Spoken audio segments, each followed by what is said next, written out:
नमस्कार, आप देख रहे हैं देश का तेजी से बढ़ता हुआ एटीवी न्यूज चैनल। आज हम त्रिस्तरीय पंचायत चुनाव की प्रक्रिया के संबंध में चर्चा करने के लिए उपस्थित हुए हैं।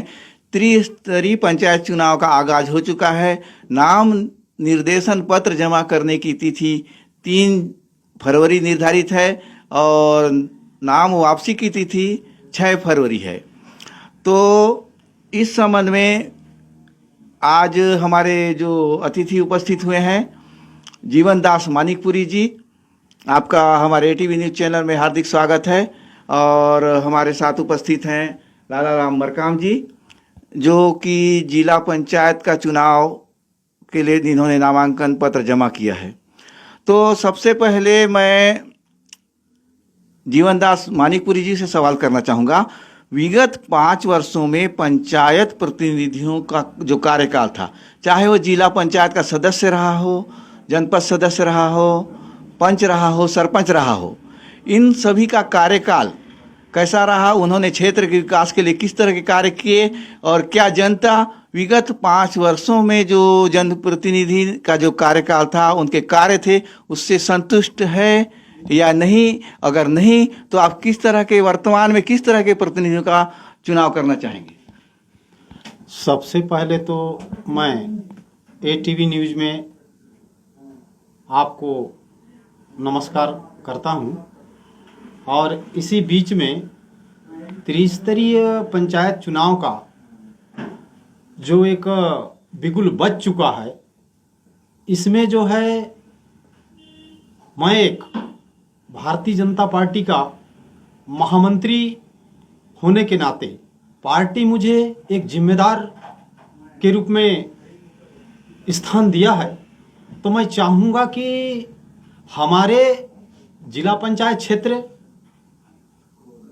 विश्रामपुरी, बड़े राजपुर हमारा है क्षेत्र क्रमांक 4, और इस क्षेत्र से हमारे बीच में हमारी पार्टी एक प्रत्याशी बना के भेजी है यहाँ पर श्री लालाराम मरकाम जी को। मैं चाहूँगा कि हमारे कार्यकर्ता सब एक होकर के यहाँ के काम को अच्छे ढंग से करेंगे। और इसके पहले जो एक जिला पंचायत के रहे, जनपद पंचायत के रहे या ग्राम पंचायत के रहे, कहना चाहूँगा तो जनपद के सदस्य, जिला पंचायत के सदस्य और ग्राम पंचायत के सरपंच, ये सभी से जो काम होना था, जिस कार्य को देख कर के हमारे क्षेत्र में जो पब्लिक का जो एक रोटेशन बना, वो मन भर नहीं हुआ काम, इसलिए कि जो होना था ऐसा नहीं हो पाया।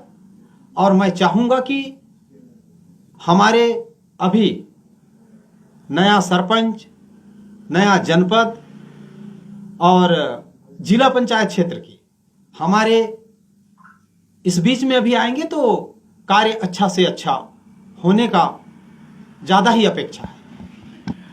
केंद्र शासन की कई सारी योजनाएं थी जो क्षेत्र के विकास के लिए लागू की गई, तो उन योजनाओं को किस रूप से यहाँ पे जनप्रतिनिधि ने कार्य को अंजाम दिया? क्या क्षेत्र के लिए जो योजनाएं आई उस पर सही अमल नहीं हुआ?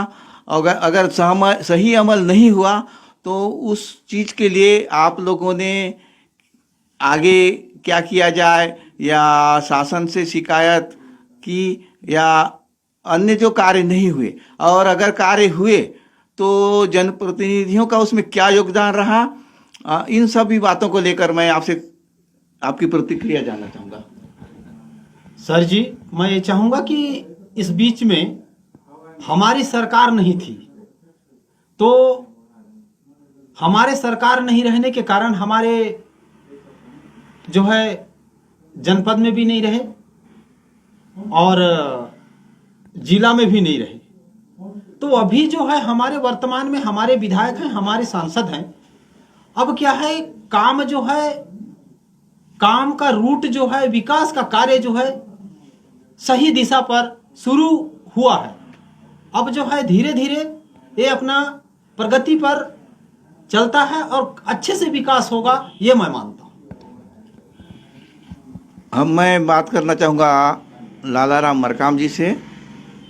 आपने अभी जिला पंचायत सदस्य हेतु नामांकन दाखिल किया है, तो आप क्या सोचकर इस जिला पंचायत सदस्य हेतु नामांकन दाखिल किए? आप क्षेत्र के विकास को किस प्राथमिकता से कार्यों को संपादित करेंगे और क्षेत्र का विकास में आपकी क्या प्राथमिकता रहेगी? क्या उद्देश्य को लेकर आप क्षेत्र में आए हैं? धन्यवाद जोशी भैया। ईटीवी में मेरा पहला आज इंटरव्यू के लिए आपको धन्यवाद देता हूं। भारतीय जनता पार्टी के द्वारा, शीर्ष नेतृत्व के द्वारा मुझे एक छोटा सा आम कार्यकर्ता को जिला पंचायत क्षेत्र क्रमांक 4 से प्रत्याशी घोषित की गई है।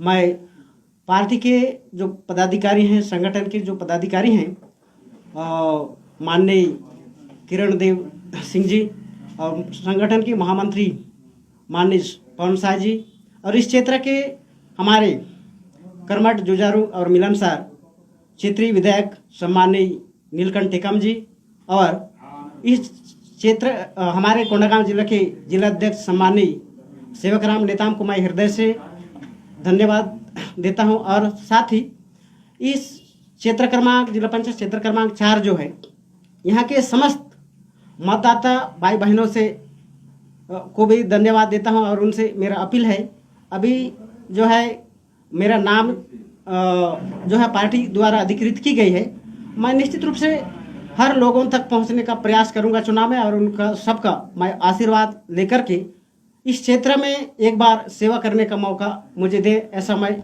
चाहता हूं। और पिछला कार्यकाल हमारे क्षेत्र में जो भी जनप्रतिनिधि या जिला पंचायत क्षेत्र में निर्वाचित हुए थे, उन लोग कांग्रेस बेल्ट लगभग 10 साल के कार्यकाल में हमारे क्षेत्र में किसी प्रकार की ना सही रोड बने हैं, ना कोई बिल्डिंग बने हैं। हाँ, मतलब सभी जो मामला वो हैं उसमें कहीं ना कहीं कमजोरियां हैं, सुचारू रूप से नहीं चल रहे हैं। उन कमियों को मैं दूर करने का प्रयास करूंगा यदि इस क्षेत्र से मेरे को सेवा करने का मौका देंगे तो।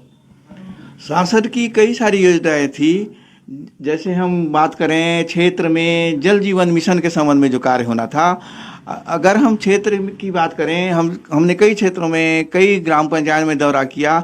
जल जीवन मिशन का जो है मात्र दिखावा, कई गांवों में अभी तक पानी की, शुद्ध पेयजल की व्यवस्था नहीं है। लोगों को पानी के लिए आसपास भटकना पड़ता है, जबकि यह कार्य 2024 में पूर्ण रूप से पूर्ण हो जाना था, लेकिन अब तक कार्य पूर्ण नहीं हुआ। ये केंद्र शासन की योजना थी, तो यह कार्य में विलंब क्यों हुआ, और इसे आपने, आपके कार्यकर्ताओं ने, सभी ने इस कार्य को लेकर किस तरह से मतलब क्या कहा जाए, आपत्ति दर्ज की, शिकायत की, प्रशासन से इस संबंध में क्या कहा, जो आज तक यह ग्रामीणों को उपलब्ध नहीं हो पा रहा है? ग्रामीणों में इस बात को लेकर नाराजगी है। जल जीवन मिशन जो है हमारे केंद्र सरकार की योजना है। हमारे छत्तीसगढ़ में जो है पूर्ववर्ती जो कांग्रेस की सरकार है, उसमें जल जीवन मिशन में जो 60% जो है सेंट्रल का है और 40% जो है राज्यांश का है। लेकिन यहाँ पे एक दुर्भाग्य कहना चाहिए कि 2018 के बाद के जो चुनाव में जो है, यहाँ लोभ लुभानी वादों के कारण जो है कांग्रेस की सत्ता आई, और कांग्रेस की सत्ता जो है केंद्र की योजनाओं को हमारे छत्तीसगढ़ में लागू करना नहीं चाहते थे।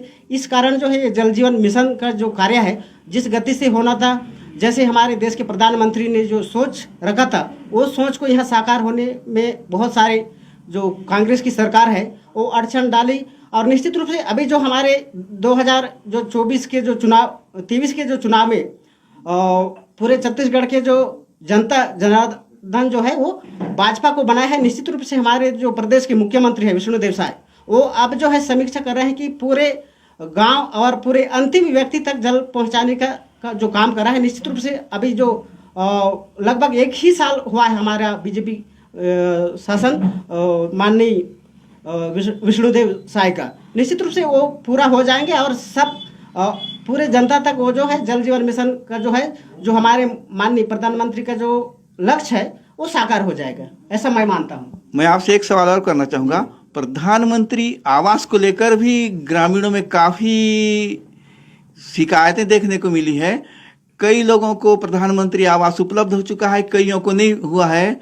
और लोगों का कहना है कभी कार्यालय में जाओ तो कभी इंजीनियर द्वारा पैसे की मांग की जाती है, तो कभी किसी और बात को लेकर उन्हें परेशान किया जाता है।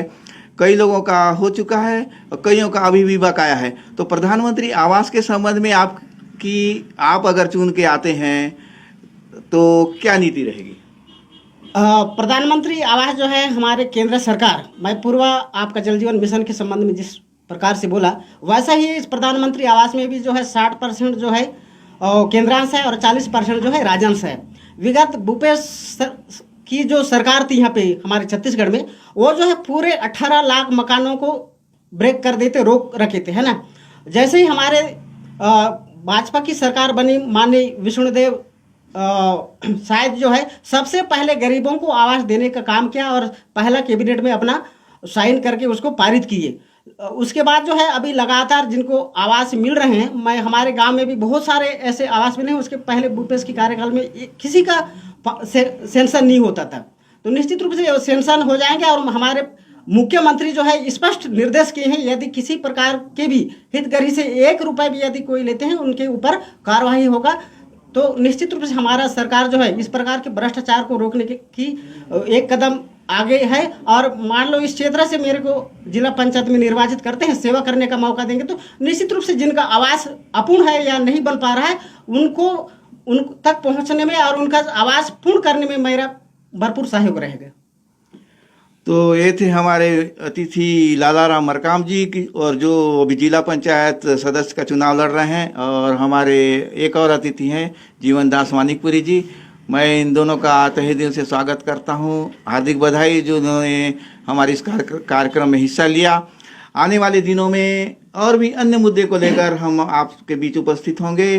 दर्शकों को आभार, आप सभी का शुक्रिया। वंदे मातरम, जय हिंद।